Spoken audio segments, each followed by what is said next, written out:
juntos, né? Então, estamos começando a nossa gravação aqui, então vamos continuar a nossa aulinha, certo?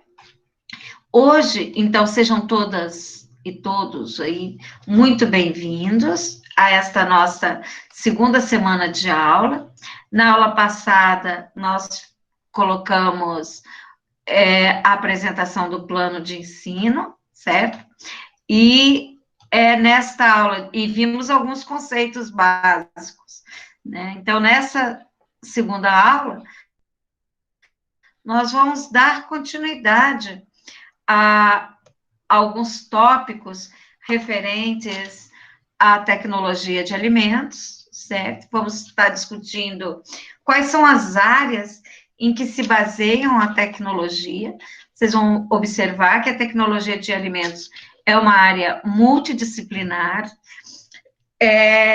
Temos envolvidos nesta área, vocês vão observar, químicos, médicos veterinários, nutricionistas, farmacêuticos e biomédicos. Então, nós temos várias áreas, por exemplo, a engenharia também, a própria física, a biologia. Então, são várias áreas que conferem um suporte para a área de tecnologia de alimentos. Então, nós vamos estudar de que maneira a biologia fornece esse apoio à tecnologia de alimentos. E a física, tá ok? A nutrição, de que maneira os nutricionistas estão inseridos, os químicos, tá ok? Então, nós vamos estar dando um foco nesse tópico. Quando eu fiz mestrado em tecnologia de alimentos, estudavam comigo nutricionistas, engenheiros, farmacêuticos, veterinários também, zootecnistas. Nossa, são várias áreas que têm afinidade aí pela tecnologia. A agronomia, tá, okay? Engenharia agrícola, nossa, muitas áreas. E vamos dar uma olhadinha também quais são os fatores que, ao longo dos anos, estão contribuindo para o desenvolvimento da tecnologia de alimentos. E são vários fatores.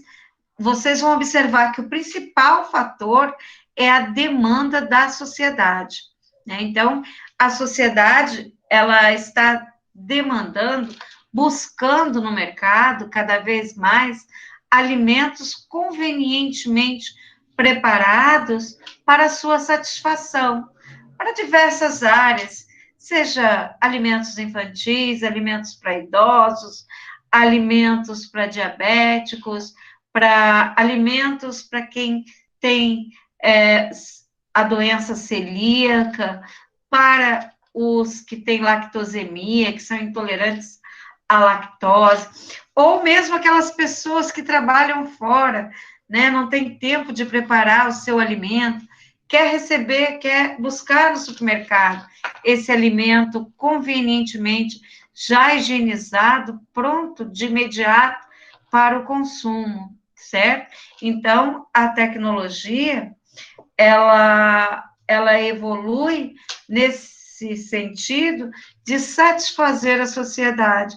Vamos observando que nós estamos num momento de transição, mudando um paradigma da indústria de alimentos, reduzindo sal, açúcar, e isso através de muitas, como eu posso dizer, através da mídia, através de profissionais conscientes que estão colocando isso para o mercado consumidor, que o que estamos recebendo até agora da indústria é um alimento que não é muito favorável à saúde da população. Então, em virtude disso, a população começa a mudar as suas buscas por alimentos nos supermercados, e aos pouquinhos a indústria ela vai se modificando no sentido de atender essa demanda. Então, por isso vem as tendências e inovações da tecnologia de alimentos, né? Então, a população está buscando por alimentos, aqueles alimentos funcionais, ou seja, são alimentos que atuam na prevenção de doenças, certo? Aqueles alimentos que vão auxiliar, né, as suas funções bioquímicas, ok? Então, tem várias classes de alimentos funcionais que a população busca, né? Aqueles ricos em ômega 3, rico em fibras, certo? Então, nós vamos, com isso, começar também uma breve introdução à conservação dos alimentos. Por que conservar os alimentos? Ok? Qual é o objetivo da conservação? Então, vocês vão observar que o objetivo da conservação é um dos principais, é aumentar a disponibilidade de alimentos no mundo, certo? Se o homem não adotar métodos e técnicas de utilizar o máximo possível dos recursos que a natureza coloca à nossa disposição, se a gente desperdiçar esses recursos, vai faltar alimentos, e a consequência é a fome. Lembra que nós discutimos aquela frase que diz que a população do mundo cresce a uma velocidade bem maior do que a produção de alimentos. Então, se nós desperdiçarmos os recursos que a natureza nos fornece, então o que nós vamos conseguir é a fome, não é verdade? Então, temos que trabalhar sempre no sentido de utilizar o máximo possível desses recursos e buscar outros recursos, os recursos não convencionais também, ok?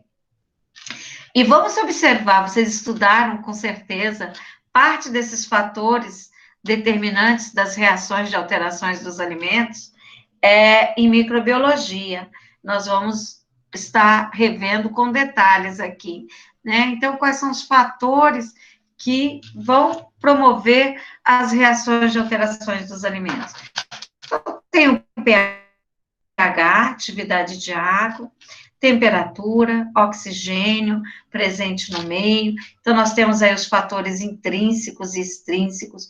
Uma das maiores preocupações da indústria de alimentos, e não só da indústria, mas de todos que trabalham com a indústria de alimentos, são os micro-organismos, certo? A contaminação microbiológica. Não que outras também não sejam muito preocupantes, mas esta é uma preocupação imediata. Por isso que vocês devem ter estudado em higiene, né? Todas as boas práticas que devem ser adotadas para que isso não ocorra, essa contaminação por micro-organismo não ocorra. Então, tem que ser rigorosos, sim, porque a contaminação, ela tem artigos que revelam que o número de mortes por alimentos contaminados é muito grande, e não chega até a nós nem a metade do que ocorre, tá ok? E vamos estudar as principais reações de alterações. Quais são as reações de deterioração dos alimentos? Por que eu tenho que conhecer? Poxa, se eu vou conservar o alimento, de que maneira eu vou conservar? Impedindo que essas reações ocorram. Então, quais são essas reações?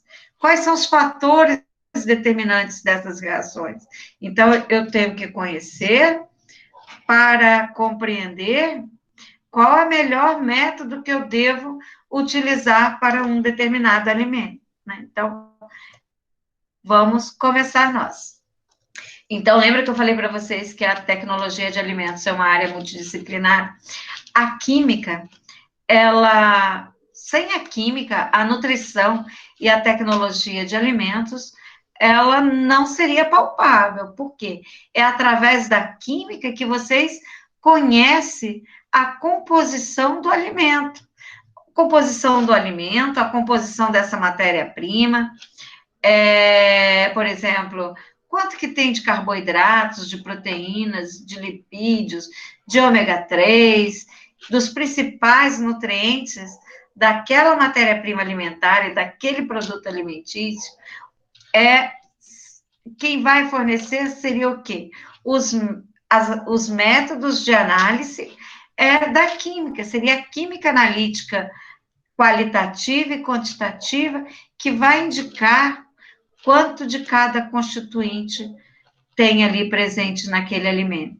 E a química também vai informar quais são os tipos de transformações que ocorrem com aquele alimento ou com aquela matéria-prima durante a colheita, durante o armazenamento, certo?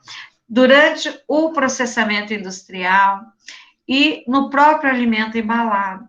Então, nós vamos conhecer quais são as... Oi?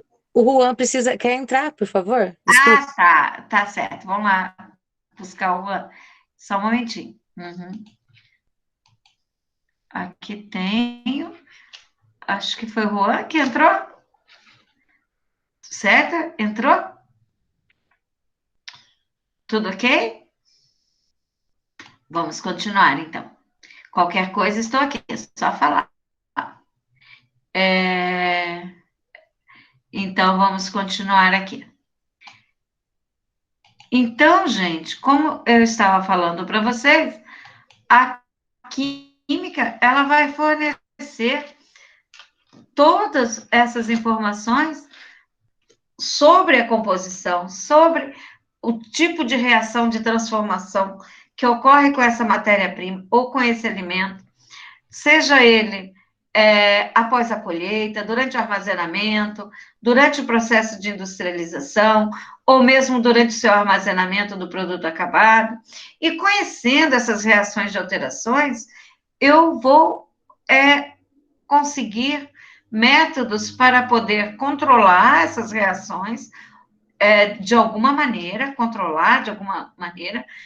para manter o quê? A qualidade desse alimento, certo?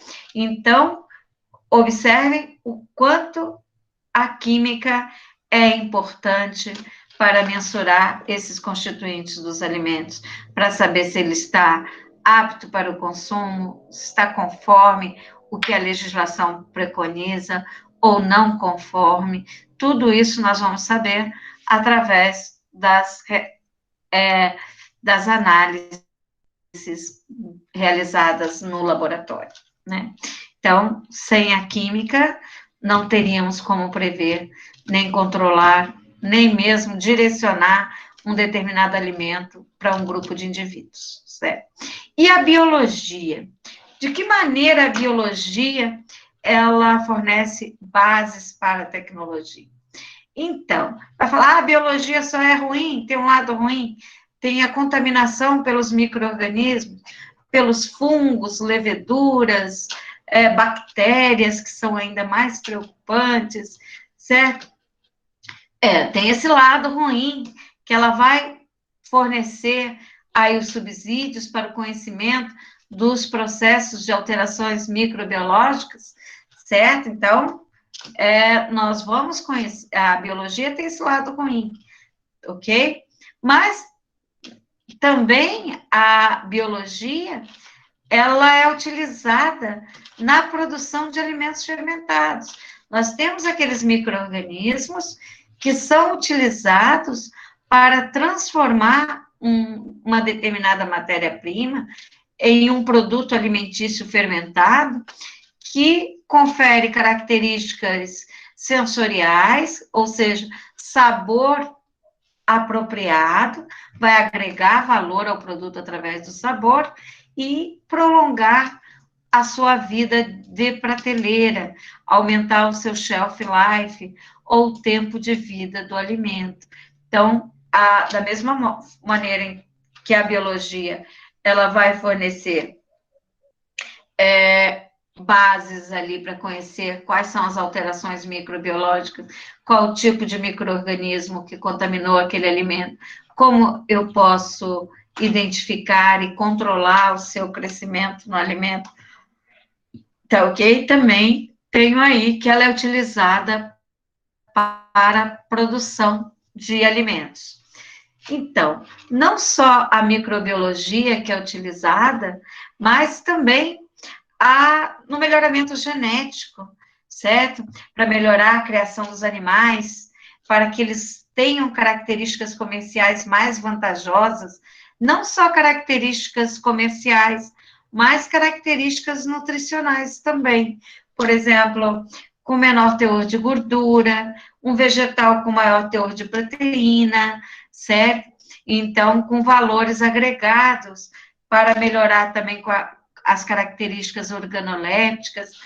A biologia, ela atua na seleção de sementes, adaptação de plantas, o processo de produção de híbridos, certo? Então, esses métodos de cultura e cruzamento, tudo isso visando o quê? A melhoria da espécie, certo? Então, o uso de embriões, né, engenharia genética, tudo isso são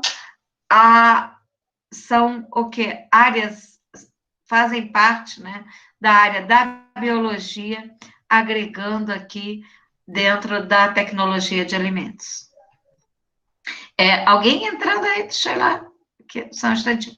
Vamos ver agora a nutrição, né? Então, só um instantinho aqui. Ok? Aqui eu tenho o Juan. Permite todos. Sejam todos muito bem-vindos. Ok, vamos dar continuidade aqui. Então, Oi, meninos, prof. Sejam bem-vindas, muito bem-vindas, ok?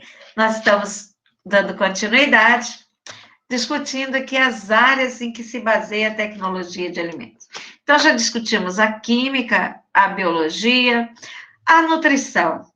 Então, a área de vocês, então, conhece quais são os nutrientes que estão presentes nos alimentos, certo? Através da biologia, da química, conhece características desse alimento, e para vocês preverem quais são os efeitos e as interações deste alimento sobre o organismo.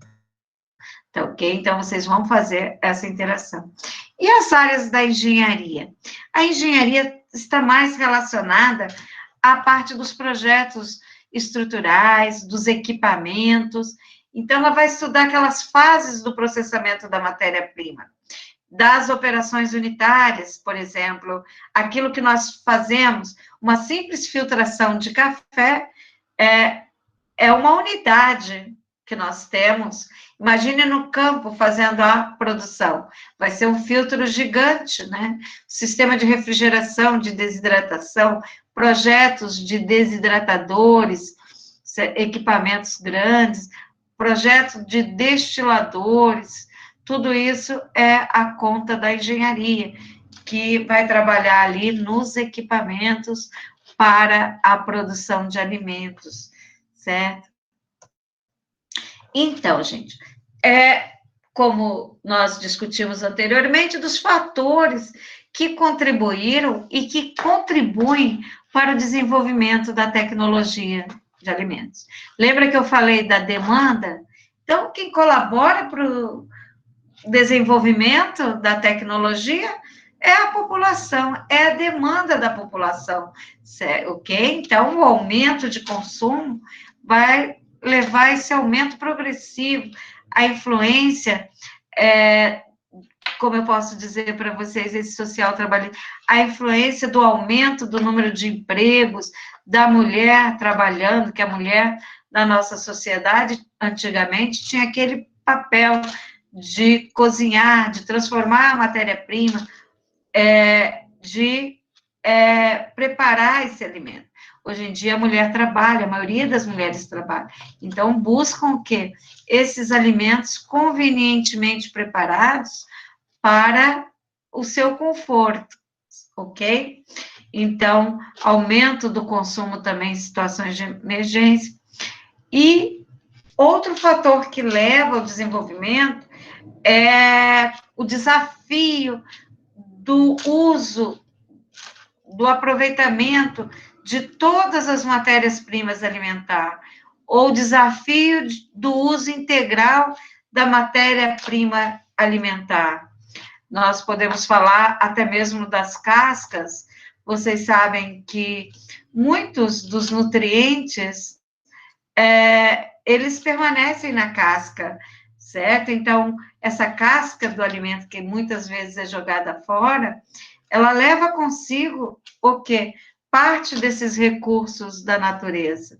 E usar esse alimento integralmente é uma forma inteligente de o quê? Oferecer variedades, maior número de produtos alimentícios, de aumentar essa oferta de alimentos, né? Eu falo que é um desafio, porque cabe aqui a tecnologia tornar esse alimento, essa matéria-prima que é jogada fora, em um produto alimentício que tenha características não só nutricionais atraentes, porque a gente sabe que é atraente, mas também que sensorialmente, ou seja, o sabor, a aparência, as características desse alimento também sejam atraentes. Esse é o grande desafio.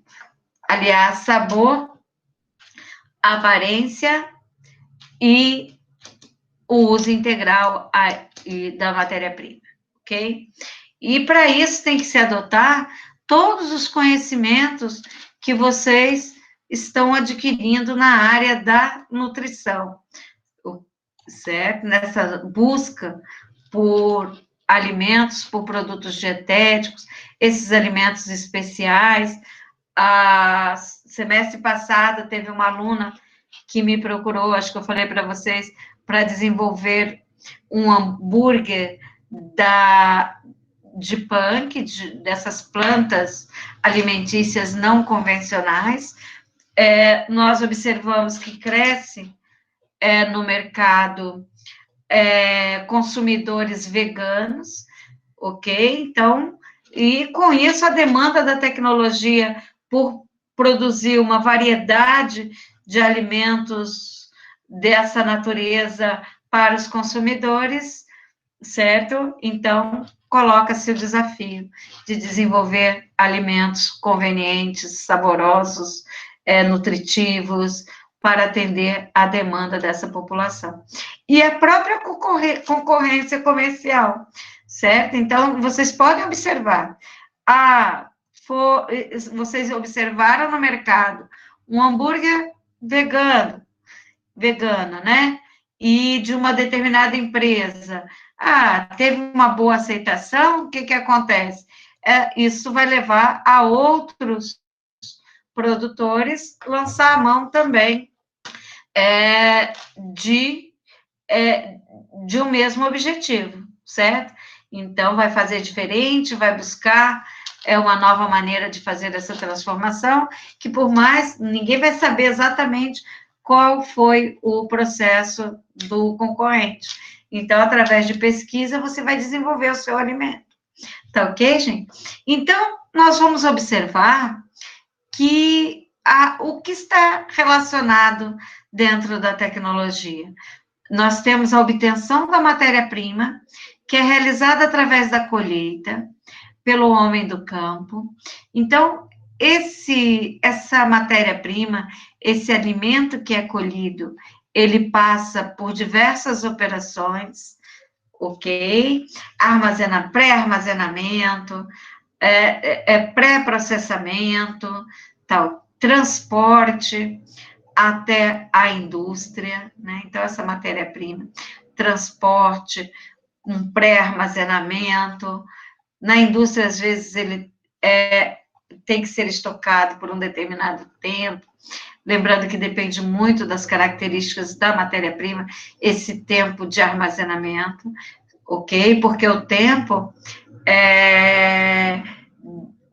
desses alimentos, né, principalmente frutas e hortaliças, que são alimentos que continuam o seu processo de respiração após a colheita, eles não podem ficar muito tempo armazenados, porque também eles vão perdendo nutrientes tá ok? Vão envelhecendo.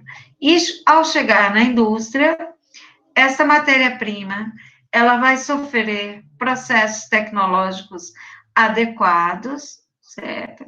Então, tem um processo de filtração, trituração, secagem, diversas operações unitárias que vão ser submetidas a esta matéria-prima, passar ali pelas etapas do processamento, que a gente chama de operações unitárias, que começa no recebimento, na seleção, depois desse recebimento, seleção, pesagem, ok? Então, tem várias etapas que nós vamos conhecer ao longo da disciplina.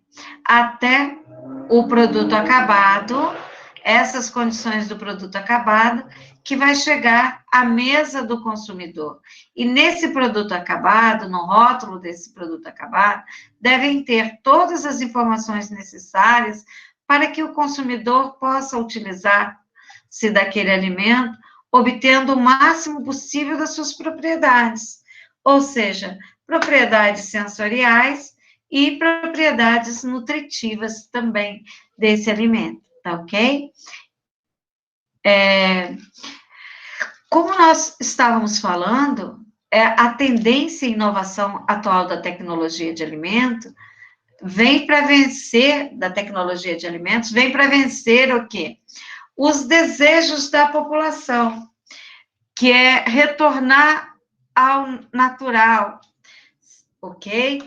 Então, como retornar ao natural? Ter o alimento menos processado possível, ok? Porque nós sabemos que um alimento muito processado, aqueles alimentos super processados, carregam componentes tóxicos, ou às vezes ingredientes com excesso de açúcar, excesso de gordura, que não fazem muito bem à saúde. Então, a demanda da população é retornar quase ao natural, certo? Para que isso? Para limitar o estrago que foi feito ao longo dos anos, com esses alimentos que nós observamos, muitos desses alimentos que estão presentes ainda hoje no mercado. Ou seja, então, queremos, com esse retorno ao natural, reduzir aquilo que não era tão bom, certo? Para quê?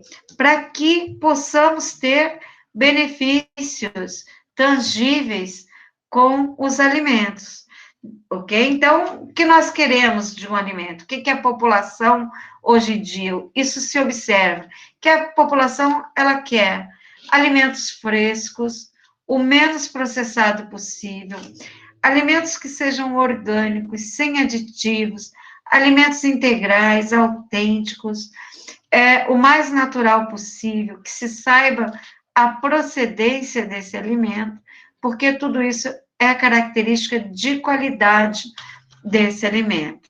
A procedência dos alimentos é um fator muito importante, porque através dessa procedência, você tem uma noção de quais são as características dos alimentos produzidos naquela área. E você pode conhecer isso através de artigos publicados, certo? Então, você vai saber que, por exemplo, um peixe que é capturado numa determinada região tem a probabilidade de estar contaminado por alguns metais tóxicos. Então, você já viu que é procedente daquela região, você já começa a recusar. Ah, não, eu quero a região que produz melhor, por exemplo, melhor mandioca. Ah, é a região Nordeste, eu quero de lá, o abacaxi também. Então, você já começa aí a definir a procedência do seu alimento, certo? Então, o que nós queremos reduzir? Esse o não tão bom, que a população até então demanda ainda bastante, nós temos que vencer, é um desafio grande para vocês da área da nutrição, vencer esse mau costume, certo? Por isso que eu acho que a educação nutricional deveria começar desde a infância, para se acostumar ao paladar, ou seja, a diminuir a quantidade de sal, de açúcar, a quantidade de caloria, de energia que tem no alimento, menor quantidade de gordura saturada, certo? Para quê? Para que se alcance benefícios, como a longevidade, a qualidade de vida, redução do colesterol, para que se tenha ossos saudáveis, certo? O coração saudável também, cérebro também saudável, uma boa digestão, combater o cansaço, manter a beleza, ok? Isto é, através da alimentação, conseguir qualidade de vida. Isso tudo nós podemos demandar da tecnologia de alimentos, certo?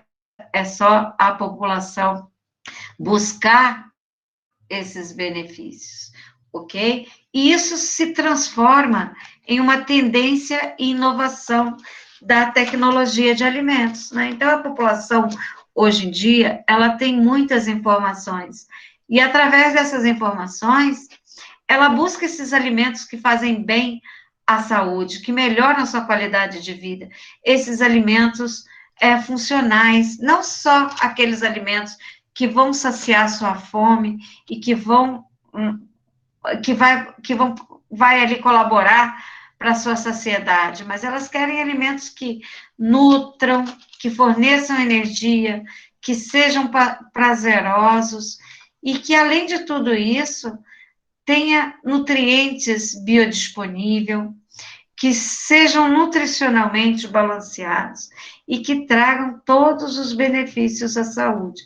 A população quer qualidade de vida através dos alimentos.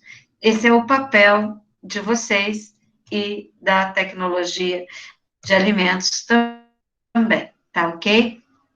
Então, nós temos aqui que a necessidade do consumidor moderno, como nós já vimos, é associar o prazer e a conveniência, certo?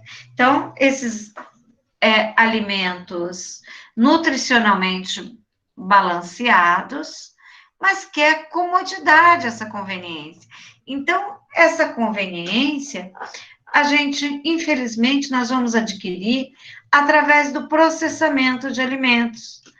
E o processamento de alimentos tem seu lado, tem um lado desfavorável. Qual seria esse lado desfavorável? Seria a perda de algumas características dos alimentos.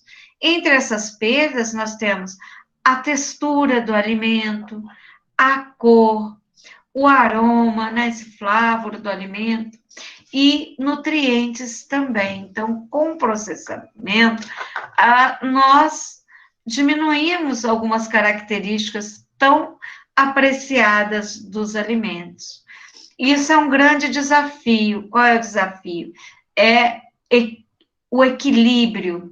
O equilíbrio, ou seja, qual é o menor processamento que eu posso fornecer aquele alimento de forma a ter um alimento conveniente e reduzir o mínimo possível essas características que são alteradas com processamento, tá? Porque no alimento processado nós vamos destruir micro-organismos patogênicos, enzimas, certo?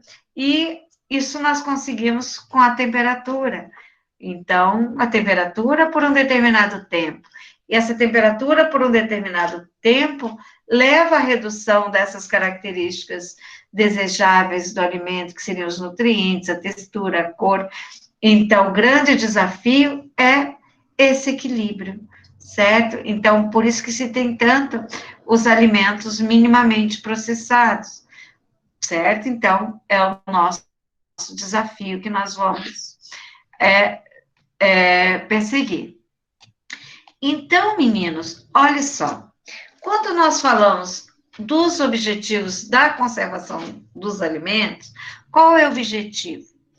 É evitar alterações, né? Eu quero conservar. E o que estraga esses alimentos? Evitar que esse alimento se estrague. E o que faz com que eles estraguem? São reações químicas, bioquímicas, microbiológicas, física, ok? Então, quando eu falo, eu tenho que evitar ou retardar, né? Então, a contaminação microbiológica, a reação enzimática, aquela que promove o escurecimento do alimento, aquela reação física, que é aquela alteração na textura, na cor do alimento, a alteração química, que seria a hidrólise daquele alimento, a oxidação dos lipídios. Então, nós vamos estudar que reações são essas, conhecer essas reações, para que a gente possa evitar através dos métodos de conservação, ok? E vocês vão observar que isso depende muito do tipo de alimento, tá ok? Então, gente, vocês viram, devem ter visto em higiene, que as principais causas com que um alimento se torne impróprio para o consumo é a temperatura inadequada, a falta de higiene no preparo ou na conservação, sujeira no ambiente de preparo, a utilização de alimentos de origem duvidosa, principalmente os perecíveis. Existem legislações na área de alimentos, e vocês, como nutricionistas, têm que conhecer essas legislações para que vocês possam utilizar-se do máximo possível das condições, dos procedimentos operacionais padronizados aí para garantir um alimento de qualidade, tá ok? Então, quais são esses fatores que vão colaborar para essas reações de alteração? Então, tem aqueles fatores intrínsecos e os fatores extrínsecos, né? Os fatores intrínsecos, o próprio nome está dizendo, são aqueles que são pertinentes ao próprio alimento, ok? Ao próprio alimento, como a sua composição. Os alimentos, normalmente, eles são fonte de nutrientes. Tem proteínas, carboidratos, minerais, vitaminas, e são desses nutrientes que os micro-organismos necessitam para se desenvolver, né? Então, nós vamos observar que a contaminação de um alimento depende dessa composição. Quanto mais rico esse alimento em nutrientes, melhor o meio para o crescimento de micro-organismos. Vamos observar também o pH. Vocês sabem que quanto mais ácido um meio, mais desfavorável ele é para o desenvolvimento dos micro-organismos, ok? Por quê? Os micro-organismos, principalmente os patogênicos, se desenvolvem em meios pouco ácidos, certo? E atividade de água? O que é atividade de água? Nós vamos estudar que a atividade de água indica a quantidade de água livre. É aquela água que está disponível para o desenvolvimento do micro-organismo. Então, a atividade de água varia de 0 até 1.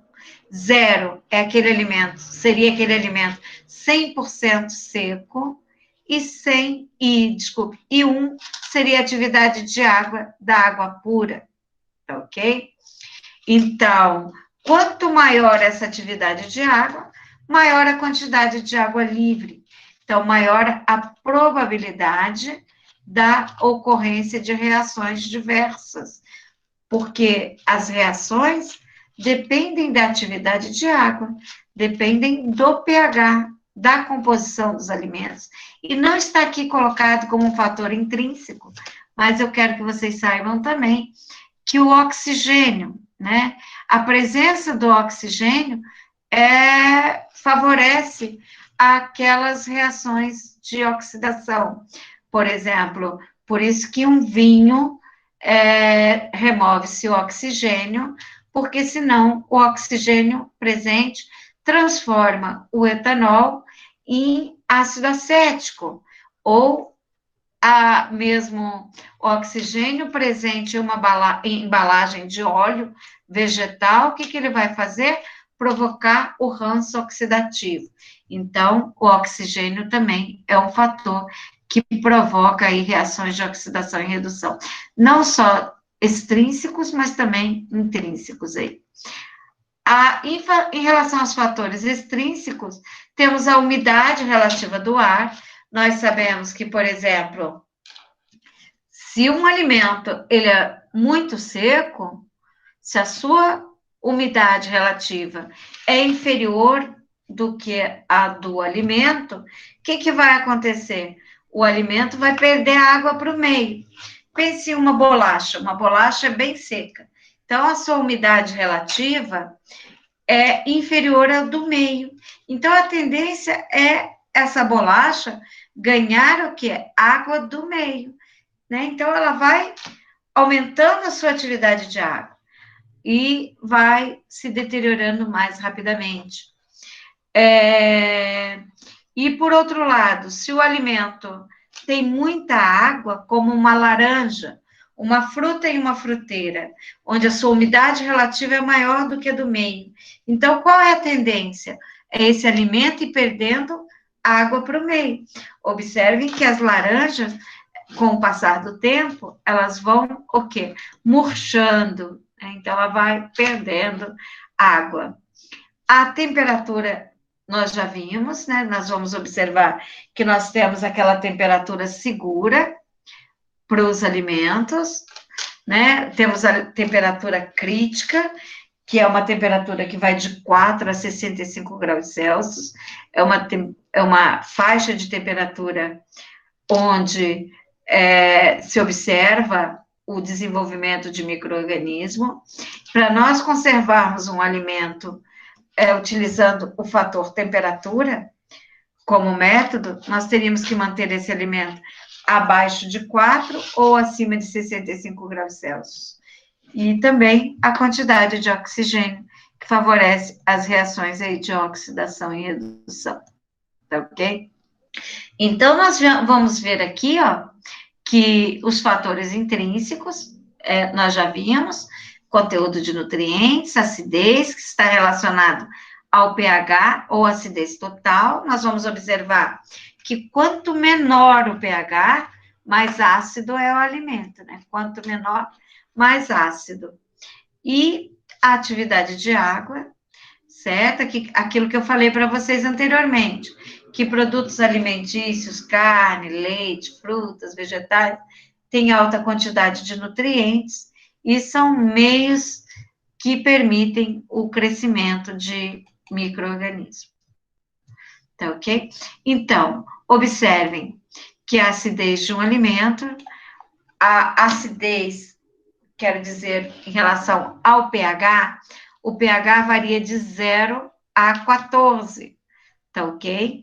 Então, nós vamos observar que limão são ácidos, né?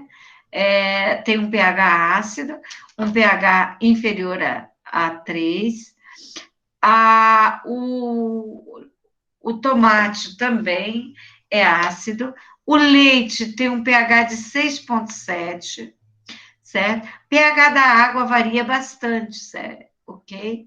Então, vocês vão observar que a pH, temos as águas alcalinas com pH de 8,5, temos água que o pH é mais ácido, em torno de 6 ponto alguma coisa. Os ovos, pH dos ovos já é superior a 7, né? Então, é 7,7 aproximadamente. Água sanitária, ela é bem alcalina, tá ok? Então, vamos observar, quanto menor o pH, mais ácido, né? Quanto menor o pH, mais ácido. Pode ver que o alimento muito ácido tem um pH inferior a 4, estão vendo? Um alimento ácido tem um pH entre 4 e 4,5. Aqueles pouco ácidos superior a 4,5. E vocês vão observar que, conhecendo o pH, eu posso prever qual tipo de micro-organismo o alimento está sujeito à contaminação. Por exemplo, aqueles alimentos muito ácidos não têm desenvolvimento de bactérias, principalmente as bactérias patogênicas. As bactérias patogênicas, elas se desenvolvem em pH superior a 4,5. E os alimentos ácidos, aqueles que têm pH entre 4 a 4,5, pode ter desenvolvimento de bolores, leveduras, e aquelas bactérias não patogênicas, bactérias lácticas e bacilos, ok? Por exemplo, e os métodos de conservação que nós vamos estar utilizando em um determinado alimento, vai depender, como eu falei, do seu conteúdo de nutrientes, do pH, da atividade de água. Por exemplo, produtos que apresentam pH inferior a 4,5, podemos observar frutas, tomate. Então, eles podem ser processados por aquecimento em água fervente, tá ok? Não necessitando de outras combinações de conservação.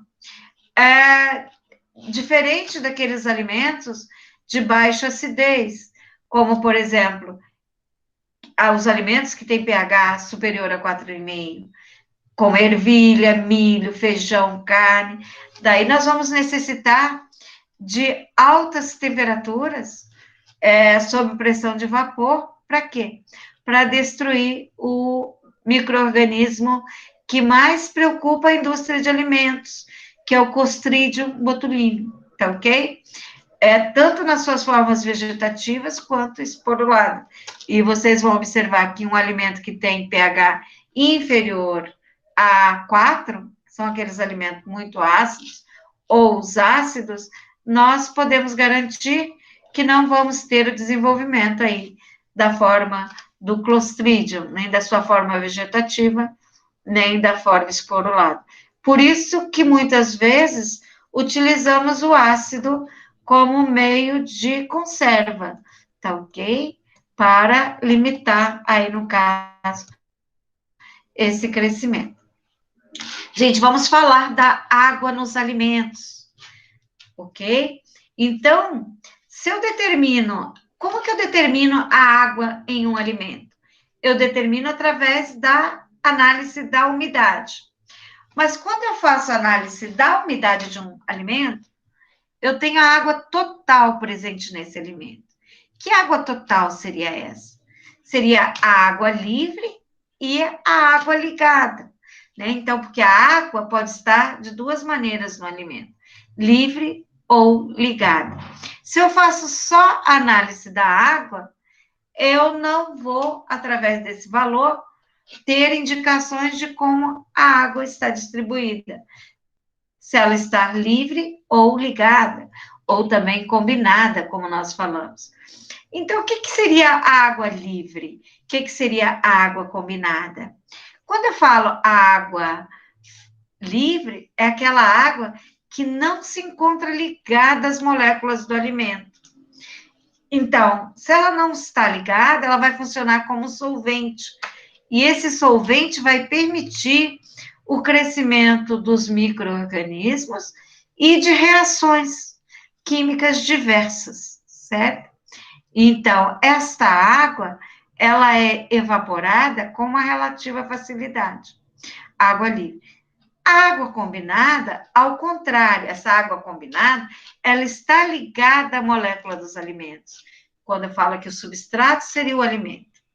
Por exemplo, por isso que ao adicionar soluto em um alimento para conservar, adiciono açúcar, esse açúcar vai manter a água ligada.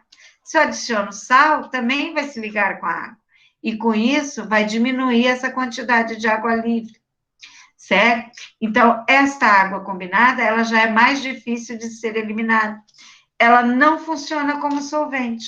Então, se a água está combinada, ela não vai permitir o desenvolvimento de micro-organismos e vai retardar essas reações químicas, certo? Ela não vai estar disponível para as reações químicas, né? Então, a atividade de água, ou seja, essa medida de quantidade de água livre, ela varia de 0 até 1, tá ok? Então, quando eu tenho 0, significa 0% de água, 100% alimento. Se eu falo a atividade de água é igual a 0,3, o que significa? Eu tenho 30% de água, 70% alimento. Aqui eu tenho uma atividade de água igual a 0,6, 60% de água e 40% alimentos.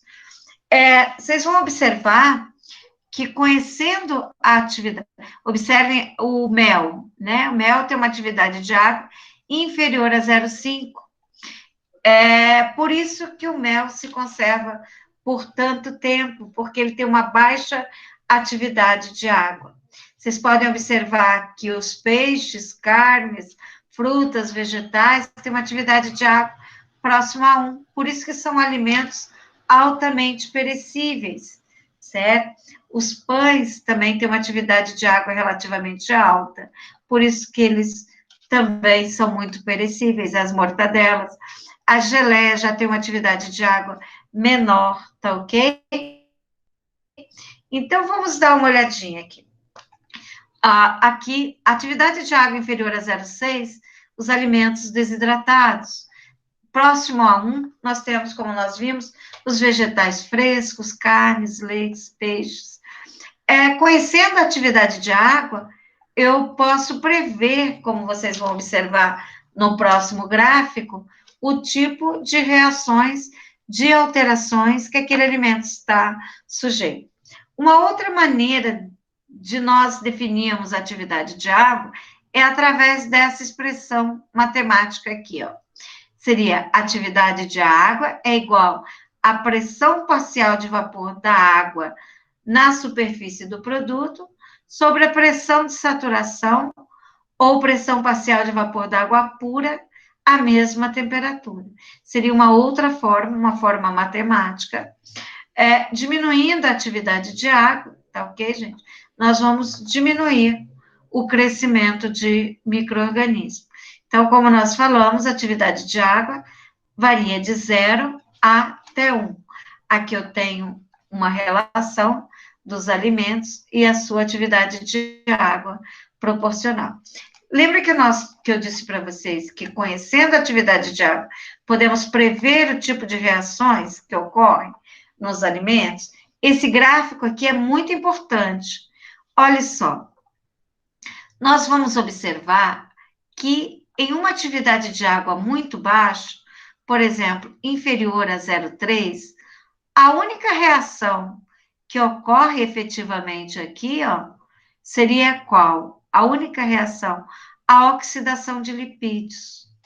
Por isso que o ranço oxidativo, ele ocorre mesmo em baixa atividade de água. O ranço oxidativo tá ok?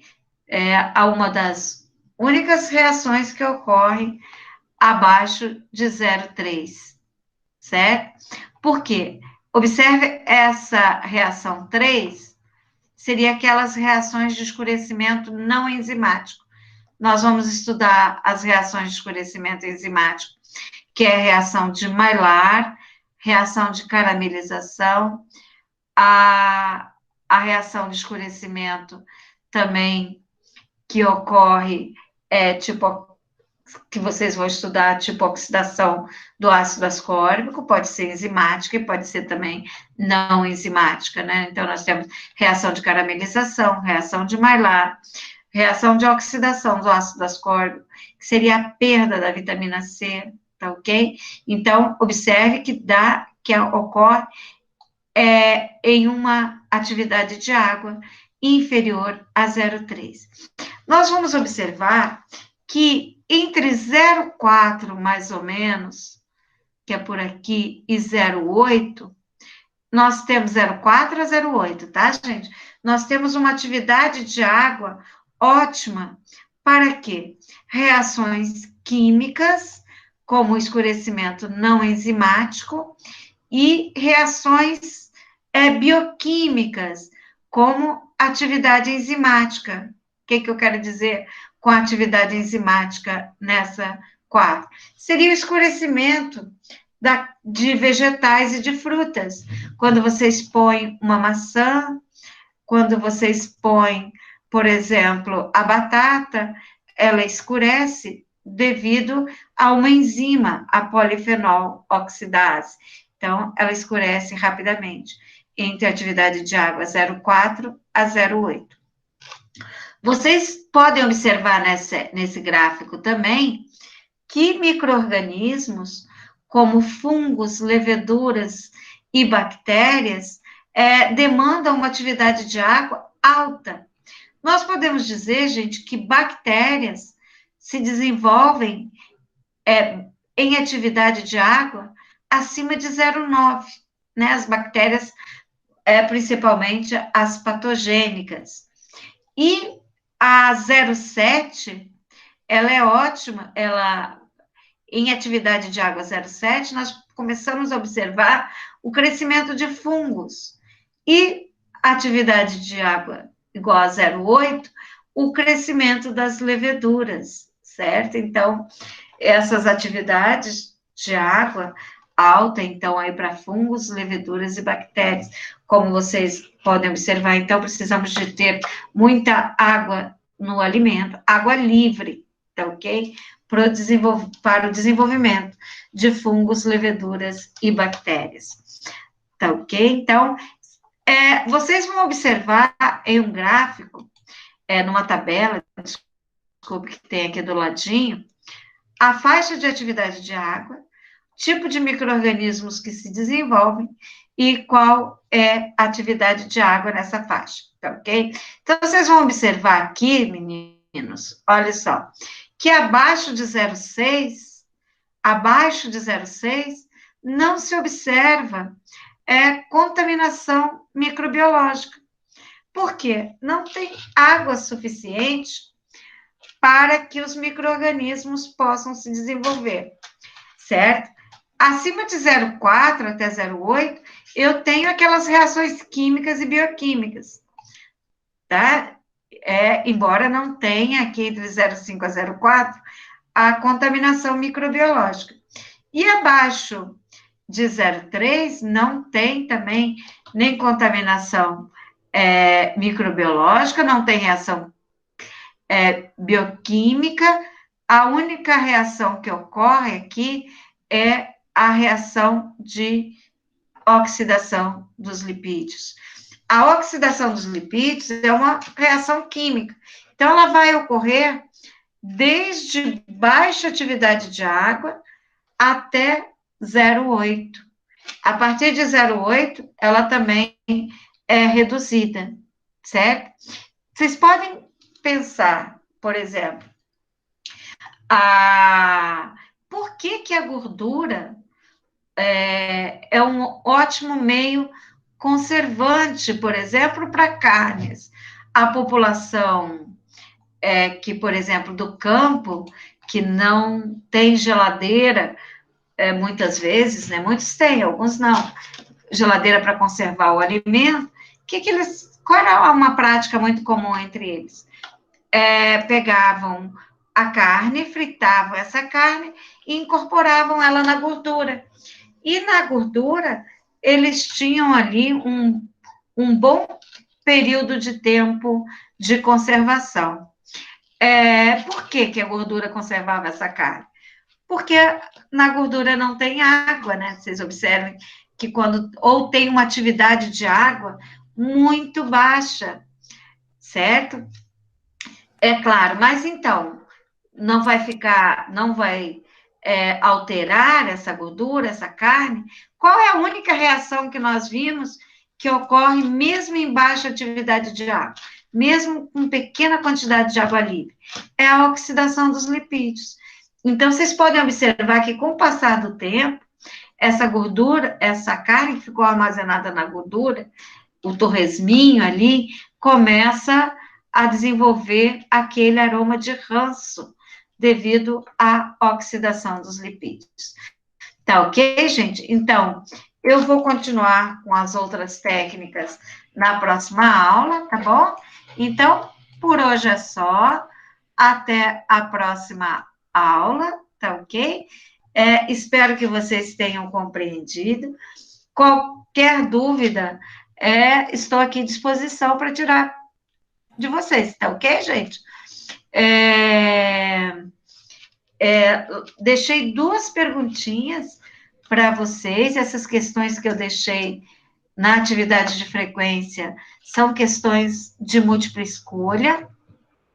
Se vocês tiverem dúvidas, podem aproveitar a próxima aula para tirar, que nem a colega fez hoje, que eu tiro a dúvida com o máximo prazer, que o importante para mim é que vocês compreendam um pouquinho. Meninos, vocês já tinham visto algo sobre atividade de água?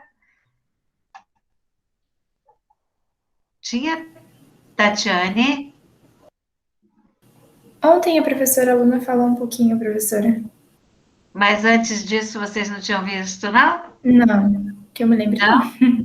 Não mesmo, prof, isso que eu ia falar, que a Mayara falou, a professora Luna começou a falar ontem sobre isso. Então, é bom que vocês estão tendo microbiologia, higiene dos alimentos agora? Hein, Mayara? Deixa eu só lembrar aqui o nome da matéria, professora. É isso mesmo, microbiologia dos alimentos. A microbiologia. A higiene vocês não tiveram ainda? Já tivemos, semestre passado. E vocês não viram atividade de água, temperatura, esses fatores que colaboram para as reações de alterações? Atividade de água, não me lembro. Não, né? Então, vocês entenderam direitinho? Entenderam, meninas? Professora, eu já vi isso e me traumatizou minha vida esse gráfico já. Eu tive no primeiro ano na outra faculdade, foi em Bioquímica e Análise de Alimentos. Caiu bem esse gráfico aí na prova. Socorro. Então, mas não precisa ficar preocupada, não. Porque aquele gráfico, Gabriele, ele diz para nós, sabe o quê? Um gráfico que tem o valor da atividade de água, que varia de 0 a 1, tá certo? E aquelas curvas indicam o tipo de reação. Quais são aquelas reações principais que ocorrem? Você observa, reação química, bioquímica, microbiológica, tá ok? Então, você vai observar que se um alimento tem atividade de água inferior a 0,3, só uma reação que vai ocorrer, que é a oxidação dos lipídios. Compreendeu?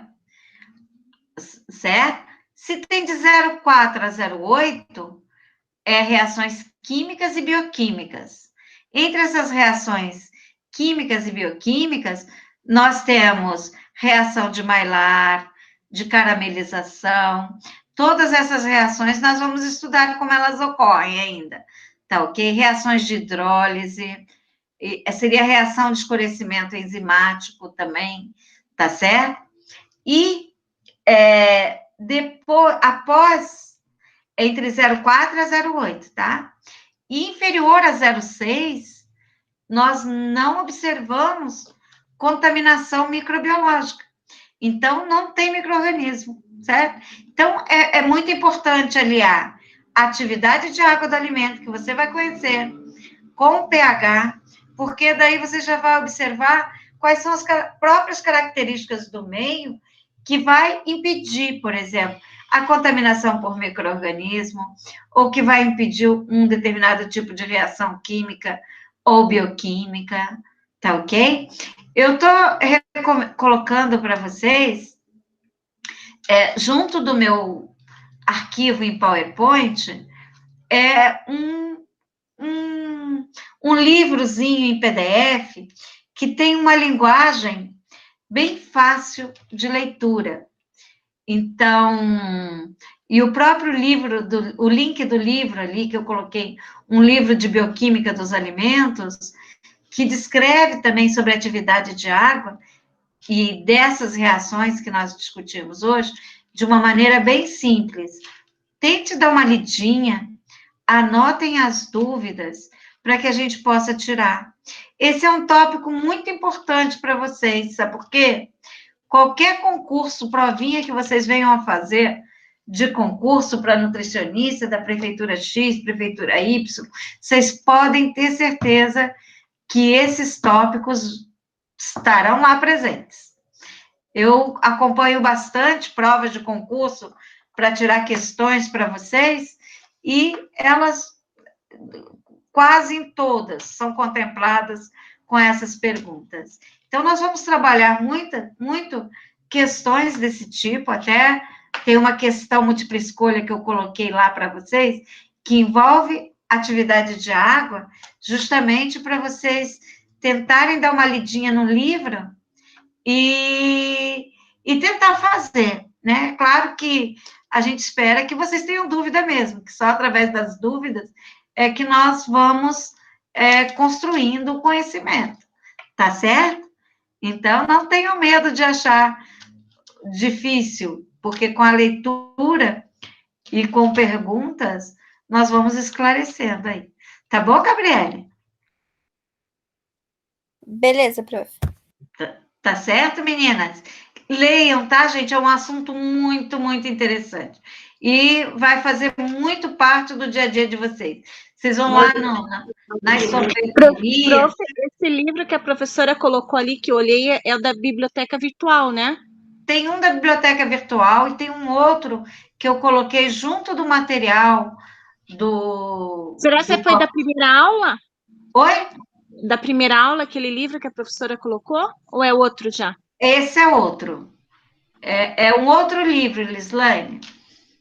Tá ok? Mas esse que a professora falou para a gente ler é esse da biblioteca virtual ou é outro? É da biblioteca virtual, que hoje eu coloquei um outro, porque cada aula eu sugiro um capítulo. É porque o que eu olhei hoje ali, quando eu cliquei nesse livro, ele foi para a biblioteca virtual do Sim, material de hoje. É esse que a isso. professora pediu para a gente ler. Sim, tem 2 livros, Lislane. No local onde você pega os arquivos da aula, que tem um arquivo em PowerPoint, que é dessa aula, junto com ele tem um arquivo em PDF, que é um livro que está numa linguagem bem simples. Tá, eu vou olhar. Até um livro do Pronatec. Tá uma linguagem bem legal ali. Tá bom. Tem esse livro outro, que está no outro link, que está no link, né? Porque esse não tem link. Eu já anexei o arquivo em PDF para vocês. E esse outro é um livro da biblioteca. Tá certo? Tá bom, então. Mas leiam e tragam as dúvidas para mim, tá bom? Para a gente ir tirando. Certo, meninas? Aí, como eu ia falar para vocês, vocês vão, por exemplo, muitas vezes, nas sorveterias, vocês pegam ali um sorvete e colocam no potinho. Não tem os cristais de gelo dentro do sorvete, às vezes? Né? Sim. Esses cristais de gelo presentes no sorvete está relacionado a uma perda de estabilidade do sorvete. Por exemplo, a água livre que é congelada. Então, eu tenho mais água livre nesse sorvete. Então, ele está um meio mais propício ali para o desenvolvimento de micro-organismo, né? Já considerando que o sorvete já é um meio com altíssima atividade de água, ainda se congela, se não mantém na temperatura adequada, quando recongela, ele cria aqueles cristais de gelo. Ao degelar, vai ser substrato ali para reações de alterações. Vai perder textura, vai perder sabor, vai perder nutriente. Quando eu falo em reações de alterações, são reações que vão estar ocorrendo no sorvete que vai deteriorar o produto como um todo, comprometer ao sabor, o aroma, a cor, os nutrientes, tá ok? Então, por isso que a gente tem que controlar essas características do alimento. Tá bom, meninas? tá? Vou ficar aqui aguardando perguntas de vocês, tá bom? E não deixem de fazer uma leitura lá, tá bom? Do material que eu sugeri, para que vocês possam aprender e trazer aqui para mim as questões para a gente resolver juntas. Tá bom? Então, Ok, olha, um grande abraço. Quero agradecer a presença de vocês aqui na aula. Falo sempre que a presença de vocês é muito importante, porque se vocês estão interessados na aula, nós temos por obrigação estar aqui preparando uma aula com uma qualidade cada vez melhor. E essa aula, cada vez melhor, dependemos também do retorno de vocês, que vocês nos indiquem aquilo que está faltando, para que a gente possa melhorar, tá bom, meninos? Ó, fiquem com Deus, até a próxima semana, se Deus quiser, e vocês não estão sozinhos, eu estou aqui para ajudá-los, tá bom? Beijinhos, fiquem com Obrigada, Deus. professora. Um ok, abraço. prof. Boa noite, prof. Boa noite. Boa noite.